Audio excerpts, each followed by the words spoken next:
ഇന്ന് ഉച്ചയ്ക്ക് ലഞ്ചിന് വേണ്ടി നമ്മൾ തയ്യാറാക്കിയിരിക്കുന്നത് മുരിങ്ങയില കറിയാണ്. മുരിങ്ങ ഇലയൊക്കെ നുള്ളിയ ശേഷം അതിനെ കഴുകി വൃത്തിയാക്കി നമുക്ക് മാറ്റി വെച്ചിട്ടുണ്ട് ഞാൻ. ഇനി ഇത് വെച്ചിട്ട് പരിപ്പൊക്കെ ചേർത്തിട്ട് നല്ലൊരു കറിയാണ് കേട്ടോ ഉണ്ടാക്കിയെടുക്കുന്നത്. നമുക്ക് കണ്ടു നോക്കാം.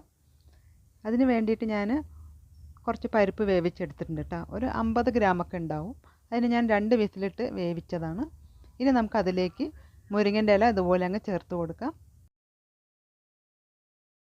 മുരിങ്ങയിലേക്ക് അത്രയൊന്നും വേവില്ല കേട്ടോ. 5 മിനിറ്റ് കഴിയുമ്പോഴേക്കും അത് നന്നായിട്ട് തന്നെ വെന്തിട്ട് കിട്ടും. നമുക്ക് ഇല നുള്ളി എടുക്കാൻ കുറച്ച് സമയം എടുക്കും കേട്ടോ.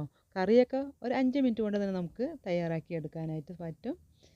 ഇനി നമുക്കിതിലേക്ക് 1/4 ടീസ്പൂൺ മഞ്ഞൾപ്പൊടി ചേർത്ത് കൊടുക്കാം. പിന്നെ അല്പം ഉപ്പും കൂടെ നമുക്ക് ഇതിലേക്ക് ചേർത്ത് കൊടുക്കാം.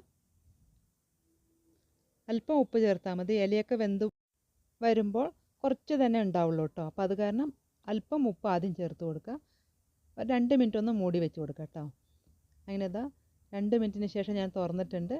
അതിന് ഇലയൊക്കെ വെന്ത് കിട്ടിയിട്ടുണ്ട്. ഇനി നമ്മൾ ഇതിലേക്ക് അരപ്പാണ് ചേർത്തിട്ടുള്ളത്. അല്പം തേങ്ങയും പിന്നെ ജീരകവും പിന്നെ കുറച്ച് മുളക് പൊടിയും മഞ്ഞൾപ്പൊടിയും ചേർത്ത് ഞാൻ അരച്ചെടുത്തതാണ്.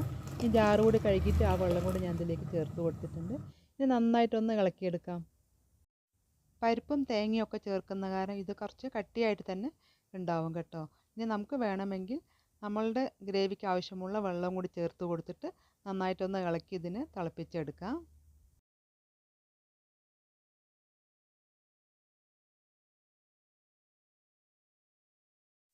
കുറച്ചുകൂടെ ഞാൻ വെള്ളം ചേർത്ത് കൊടുത്തിട്ടുണ്ട് കേട്ടോ.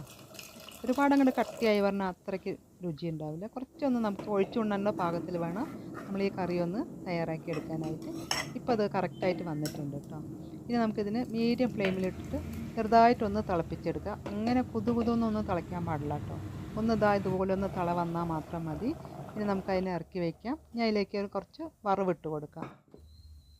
ചീനച്ചട്ടി അടുപ്പിലേക്ക് വെച്ച് കൊടുക്കാം. ഇനി നമുക്കതിലേക്ക് അല്പം വെളിച്ചെണ്ണ ചേർത്ത് കൊടുക്കാം. നാടൻ കറിയായത് കാരണം വെളിച്ചെണ്ണ തന്നെ ചേർക്കാനായിട്ട് ശ്രദ്ധിക്കുക. അല്പം വെളിച്ചെണ്ണ ചേർത്ത് കൊടുക്കാം. ഇതൊന്ന് ചൂടായിട്ട് വരട്ടെ. ഇനി നമുക്കതിലേക്ക് കടുക് ചേർത്ത് കൊടുക്കാം. കടുകൊക്കെ ഒന്ന് പൊട്ടി വരുന്ന സമയത്ത് അല്പം ജീരകം കൂടി ഇതിലേക്ക് ചേർത്ത് കൊടുത്തിട്ടുണ്ട്. പിന്നെ 1-2 വെളുത്തുള്ളി കൂടി ചതച്ചെടുത്തത് ഇതിലേക്ക് ചേർത്ത് കൊടുക്കാം. നല്ലൊരു സ്മെല്ല് കിട്ടും കേട്ടോ ഇതും കൂടി ചേർക്കുമ്പോൾ.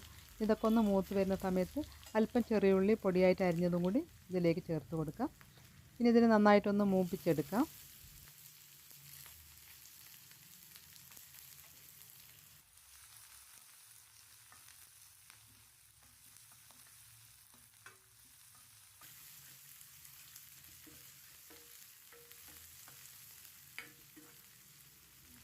അങ്ങനെ ഉള്ളിയൊക്കെ നന്നായിട്ട് മൂത്ത് വന്നിട്ടുണ്ട്. ഇനി നമുക്കതിൽ കറിയിലേക്ക് ഇതുപോലെ അങ്ങ് ചേർത്ത് കൊടുക്കാം.